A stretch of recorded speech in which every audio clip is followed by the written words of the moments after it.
entrevistar, lo vamos a apretar con preguntas para que nuestra comunidad esté bien enterado de lo que pasa a nivel federal en lo que respecta a la economía, que es el fuerte de Chris Bowen.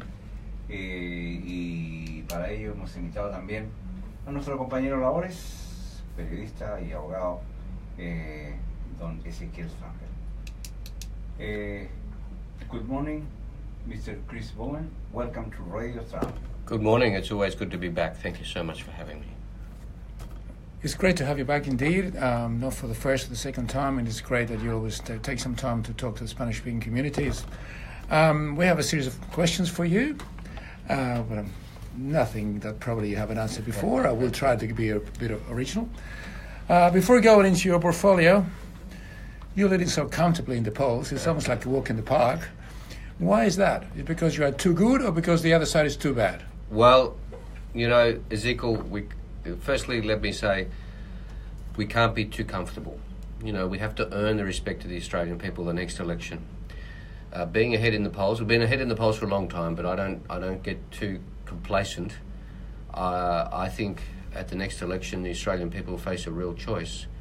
And while it's also, of course, I'm not going to lie to you, it's better to be ahead in the polls than behind. I've been both. I know which one's better. Yeah. Being ahead is better. I understand. But it's not election day yet. And I know that Mr. Turnbull will tell a lot of fibs about us, and, you know, there'll be a lot of scare campaigns. And so we have to be very alert. And we have to go out and say to the Australian people, these are our policies. We would like your support. We don't take your support for granted. But 29 news polls in a row. Maybe 30 soon. Maybe 30 soon. Yeah, we're going to go into that very soon too. But it looks like it's almost, I wouldn't say in the bag, but almost in the bag. Well, but why is that? Because do you think the other side is performing appallingly? I think, to be honest, Ezekiel, it's both. Yeah. People don't like Mr. Turnbull. They don't like his government. His government has bad policies. But also they see the Labor Party isn't just being quiet, sitting in a corner. We're thinking, we're doing tough things. Not everyone is, you know, likes all our policies, but we're saying we have an alternative. The nation needs a new government with a mandate, an agenda to do big things and good things for Australia. We're not going to just pretend you vote for us and everything will be okay magically. Right. And I think the Australian people are rewarding us for that. They're not saying, oh no, it's too controversial. They're saying, he's an opposition. Normally they just whinge and complain and take pot shots. He's an opposition actually thinking and doing big things, and we like that. Going into that, you announced quite a controversial change in the negative gearing policy last year. It didn't seem to have affected you in the polls. We went up. Yes, I know. Yeah. Why is that when people are obsessed with investment property here, and this will affect or may affect property prices in Australia? Well, I think... Look, you're right. In Australia, we heavily, everybody likes to buy land, both for their houses, for themselves, and investment, unlike other countries, which is much more a renting culture. Absolutely, yeah. But also, people are worried about their kids and their grandkids and how they're going to afford to get to the housing market. You look, even around here in Fairfield, where we are, houses are expensive. I look at my children, you know, they're 10 and 13, and I think, geez, the house prices keep going up like this, they're not going to be able to afford a house. Right. And I know other people, maybe with kids in their 20s, still at home or renting, how can they afford $1 million to buy a house these days, or $800,000? And so one of the problems is, we're also the only country in the world with negative gearing, apart from New Zealand, i.e. the only country in the world where we say to the landlord, here we give you a tax, we'll give you a big tax concession to buy more houses. So that means when your listeners turn up at the auction on a Saturday, or their children turn up at the auction on a Saturday to try and buy a house, they're bidding against investors. But the investors have a tax concession. The first home buyer doesn't, so they're at a disadvantage. And so what we've done is say that's enough's enough. Now, very importantly, we won't take it away from anybody who's already got it. They've made their arrangements. If you're at a home listening and you're a landlord, you've got maybe one rental property, we're not going to change the arrangements for you. But going forward in the future, we're going to say anybody from now on who buys a house for investment property, you can only claim the tax concession if you buy something new.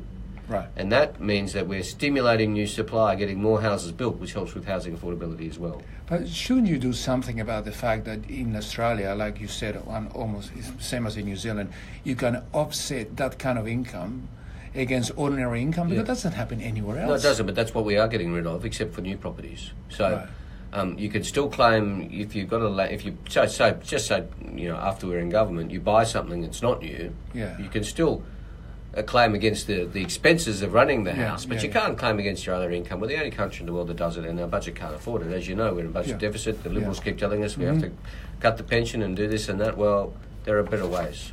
Right. I was talking to some investment bankers the other day, not here in the US, and when I mentioned how negative gearing policy actually worked, they have to go to the internet to make sure that I wasn't actually telling them. In America, it's the opposite. You get the tax deduction for your mortgage. I understand. Up to $1 million, I believe. 2 weeks ago, you announced a very controversial policy about dividend imputation credits, which of course is not so easy to explain in 2 seconds or in a soundbite. But it went well. It didn't affect you. And when you had the by-election result in Batman, it was a very good victory for Labour.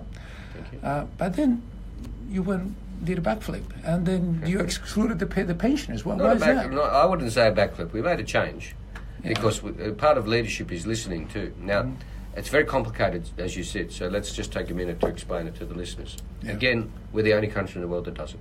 Right? Yeah. We can't afford it anymore. Yeah. No other country in the world does this. So, in 1987, when Labor was in office, Labor said, well, the company pays tax, and then when the company distributes the shares, the dividends to their shareholders, we tax the share dividend as well.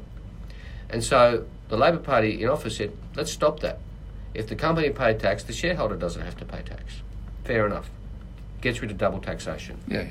That's what dividend imputation is. But then John Howard came in, and the budget was very different. And he said, even if you don't pay tax, I'm going to send you a cheque for what the company paid. Now, this now costs us $6 billion a year. $6 billion a year. And guess what? It goes to the very rich people mainly. Yeah, sure, there's lots of shareholders who might have, 100 shares here or, very small shareholdings, a little bit. But the big shareholdings go to people with very big superannuation accounts or very big shareholdings themselves who, because they're over 65, aren't paying tax. So we're sending big tax refunds to people who haven't paid tax. So it's not even a refund. Now, a lot of people said to us, yes, we understand that. You want to stop the very rich people getting it. But pensioners, are doing it tough. And we listened, and that's fair enough. So to anybody at home who's on the pension, don't worry about it. We're taking pensioners out. Even on a part pension? Even a part pension, all pensioners are protected. So no changes for pensioners. Because I know how tough people on the pension are doing it. And even if most pensioners just got a little bit of dividend imputation credit, but it makes a difference to them. That's fair enough. But most of the benefit goes to the top 10% of households in retirement, in wealth. They don't need it. The pensioners need it. The very wealthy people don't need it. $6 billion a year. It's going to grow because we're getting older. It's going to grow to $8 billion a year. That's more than we spend on public schools in Australia. Really? Yeah. The Commonwealth, the federal government spends on public schools. Now, really, it's about priorities. Do we want to educate our kids, or do we want to send checks to people who don't need the refunds? Before you announced that, did you have a big debate internally whether this is going to hurt you electorally, or do you have focus groups? We didn't. We don't have focus groups. We always think about our policies carefully. We always think through the politics, the policy, all of course. And we knew there was a risk doing it before the Batman by-election, but Bill Shorten, to his credit, said, hey, we're proud of our policies, we've got nothing to hide. Let's not put our policies in a drawer. Well, why did you delay it for 7 days? But then we'd be dishonest with the people of Batman. Okay. They had to vote. We wanted to be honest with them, so this is our plan. That's commendable. Okay. Company tax. We cannot deny that company tax in Australia is the highest in the OECD, as a matter of fact. But you're still opposing company tax cuts. Why? Well, it's not the highest in the OECD, but it's higher than average. Yeah. But again, we have to decide priorities. Your listeners at home, they have their budget. They have to decide: are we going to go out for dinner, or are we going to buy a present for the grandkids? You can't do everything. This company tax cut costs $65 billion over the next 10 years. But it's so modest. You're talking about over 10 years from 30 to 27%. But $65 billion isn't modest as equal. No, it's not. It's certainly not for me. But still, it's a very, very modest company tax. Yeah, but if we did that's $65 billion we don't have for other things, and also the budget. It's not in a good shape, and I want to see the budget not just get back into surplus, but stay in surplus. Right. And if they're giving away company tax cuts, then that's a lot harder. So you don't buy the line that this is going to affect investments, growth, jobs? I think people invest in Australia for a whole range of reasons. Mm-hmm. You know, we're a good economy, we're stable, we've got good natural resources, good people.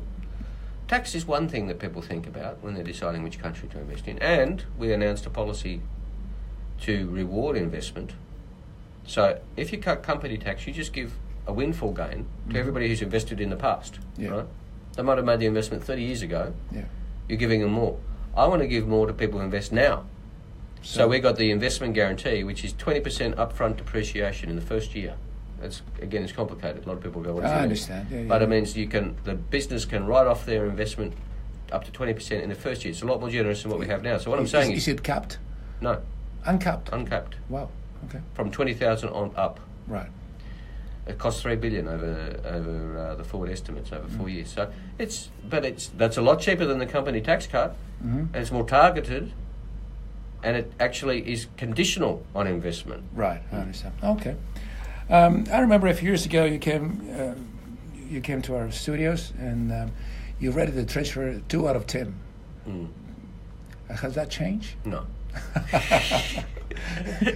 I try to be nice, but that's really tough. 2 out of 10. That's a fail. You asked me a question. I have to give you an honest answer. Look, I don't think he's a good treasurer. I'm the shadow treasurer. I mean, it's my job to provide alternatives. I don't wish him any ill will personally. He's not a bad man. I hope he has a good retirement, but I don't think he's a good treasurer. But 2 out of 10 means that he's not up to the job. No, I don't think he's up to the job. Treasurer is a tough job. It requires a lot of energy and it requires a lot of understanding. You think of the people who've been treasurer: Paul Keating, Peter Costello. The 2 longest ones. Joe Hockey. Well, he wasn't up to it in the end, but Wayne Swan. Well, he got Australia through a recession. Without a recession, the rest of the world went in recession and we didn't, and he was treasurer, so he did something right. How would you rate Peter Costello? 1 out of 10 out of 10. Peter Costello. Look, Peter Costello was a better treasurer. Like, I didn't agree with all his things, but he was competent. Right. He was solid. He didn't make mistakes.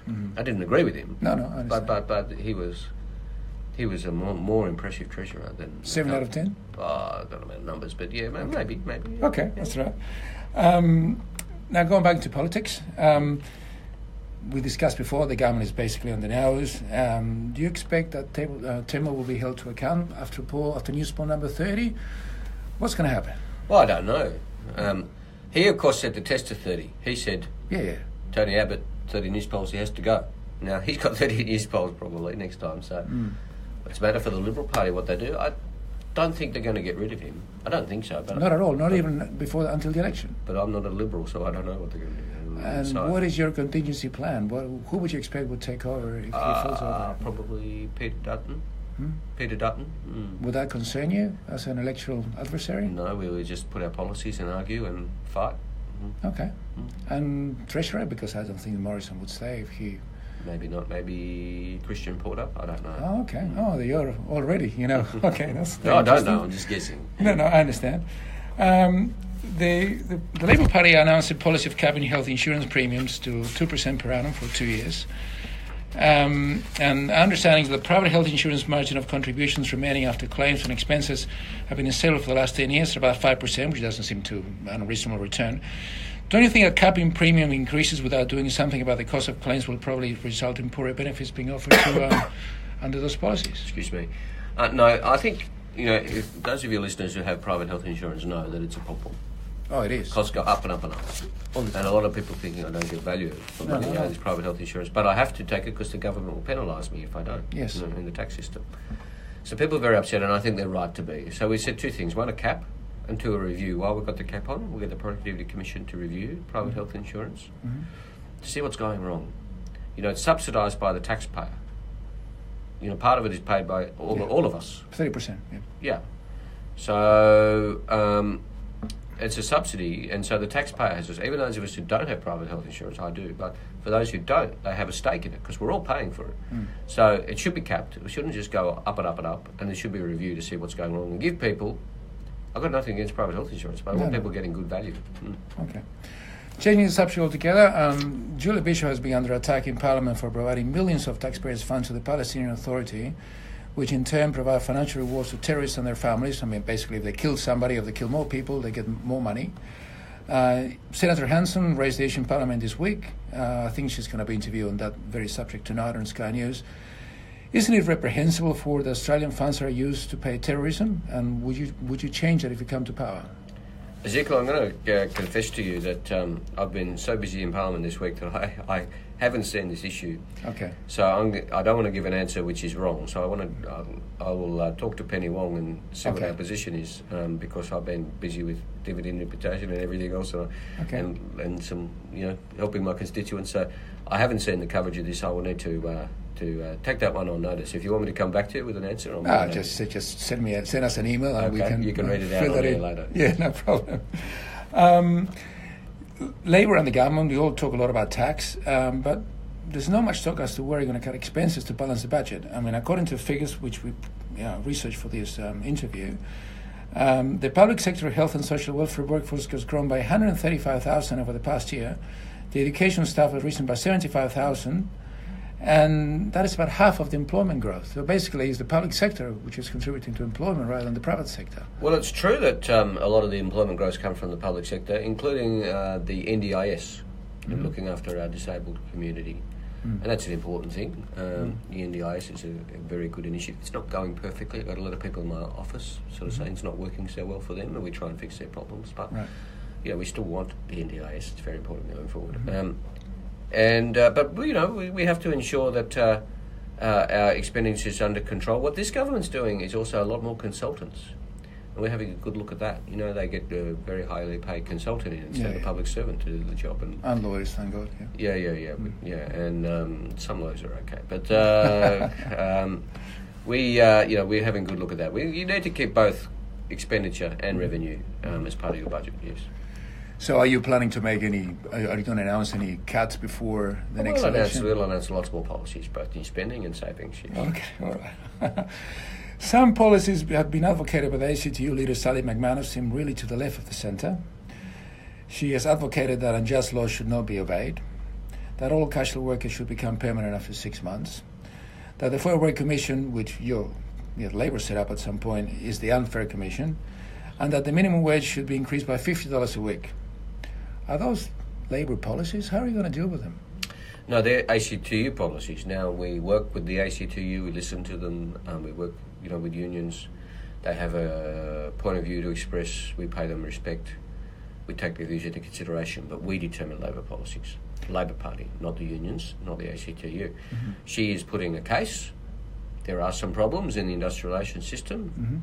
They need to be dealt with. But when she speaks on behalf of the ACTU. When Labor economic policy is announced, it's announced by me or by Brendan O'Connor in the workplace relations, Bill Shorten. But I think good on her for going out and saying what she thinks and for highlighting issues. But what we do as the alternative government is what we announce, not what she announces. Well, yesterday I saw a tweet from Sally McManus which really shocked me because he was thanking the Greens for their support in a matter of, which surprised me because I thought that the Labor and the ACTU... The Green, again, what she does is a matter for her. I think probably supports my point that, they'll work with all political parties, but probably not with the Liberals so much. But because what some people fear is that once you get into government, there'll be some dispute between the right and the left, and the policies may be sort of a bit muddled. No, the Labor Party works very closely together. We're a good team. We have debates, but of course we should, because you have to listen to the other point of view and think it through. Okay. You were treasurer briefly. Too brief. Yeah, I understand. In 2013, under Prime Minister Kevin Rudd. Do you feel better equipped now? Yeah, I do. Has economic views shifted since then? Well, I don't know about shifted, but when you go into opposition, I was treasurer for I think 86 days, so not long enough. Yeah. I want to be treasurer for 10 years, is it? Wow. So, but you need to take the time to think when you're in opposition. What will I do next time? What will I do different? I took the time to write a book too about treasurers from our history. To learn from them. Yes. I did that in 2015, so since I've been treasurer. So that was very useful to me, thinking, somebody else has had this job before. We could learn from them. So I read about all the treasurers and wrote that book. It's a long book. I don't expect many people to read it. It's about 600 pages or something. 600 pages? Maybe not 600 pages, but it's long. Did you have some help? No, I wrote it myself. It was you and your computer? Yeah, me and my computer. Wow. Yeah. So that's the main thing. I mean, of course, the economy's changed in 2013. It's been a lot more thinking about inequality in the world. Inequality's going up, and we need to, we can't just let that happen. Last time we were here, or maybe not last time, the one before that, in 2016, I asked you about the U.S. presidential elections, and you told me that you wish Hillary was, you've got a better memory than me. I'm sure I did say that. I'm not saying it wrong. Tape doesn't lie. You listened to the tape before. That's why you got the advantage. No, I didn't listen to the tape, okay. but I remember. I'm sure you're right. I remember. Listen, everybody was wishing the same thing at the time. So, are you disappointed by Trump? Are you surprised by Trump? Look, I put you on the spot here. Yeah, look, that's okay. We don't comment on other countries' politics. Of course I have views. At least not today, yeah. Well, no, not today.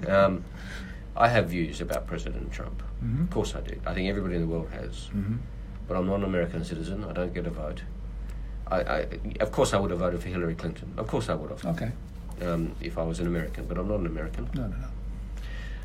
The other day, Barack Obama was in Sydney. I got the chance to see him and meet him, and they were the days when he was president. He was a very, very good president. Do you miss him? As president, not personally, of course. Yeah, well, I think he was a good president. Yeah, but they could only do 8 years. But I think a lot of people would miss him. Yeah. But the U.S. economy seems to be traveling all right. I mean, there's been no major wars. Okay, it's fine. I got your point. We'll see. We'll see what happens. Just to wrap it up, I have to ask you about the cricket, because the whole country, even though I don't like cricket, is obsessed with the cricketers and what happened there. Do you have any views on that, or will you just pass? They cheated. So did everyone else. Doesn't matter. Australians shouldn't cheat. It's disappointing. Right. I'm not going to go into details. Should they be banned for 12 months or 2 years or whatever? Yeah. Very disappointing. Australia, our cricketers should make us proud. Young kids all around Australia playing cricket in the backyard, thinking one day I want to wear green and gold, and most of them won't be able to, but it's a dream. They've got to be proud of it, and at the moment we're not proud of it. And I really hope cricket lifts its game. I hope Stephen Smith and the other two learn their lesson. Warner and Bancroft, yeah. Warner and Bancroft, and I hope they come back in due course, but I hope they come back reformed, and we can make cricket something we can be proud of again. Just the very last question. Are you a soccer follower, a football follower? A little bit, yeah. Who are you barracking for the World Cup, apart from Australia? Australia, yeah. I don't know. Who do you think if Australia goes out, maybe Argentina, of course. I think. Should we say Argentina? Yeah, let's say that. But we're not very hopeful. But are you going to be watching that, or because our listeners are obsessed with football? They'll be up at 1 o'clock in the morning all the time. Huh? I don't think you will. No, probably not. I'll catch up on the highlights later. I'll watch maybe if there's a game Australia's in it. Well, the first Australia game is at 8 p.m. Australian time. Oh, that's pretty good, isn't it? I didn't know that. It's not going to be very pretty. We play France. Our chances are not exactly brilliant. We can beat them. I'm not going to bet. Mr. Bowen, thank you very much for coming here today. It's been a pleasure as always, and I wish you all the best for the next few months. Thanks, Ezekiel. Thank you so much. It's always a great pleasure to come in and talk to you. Thank you.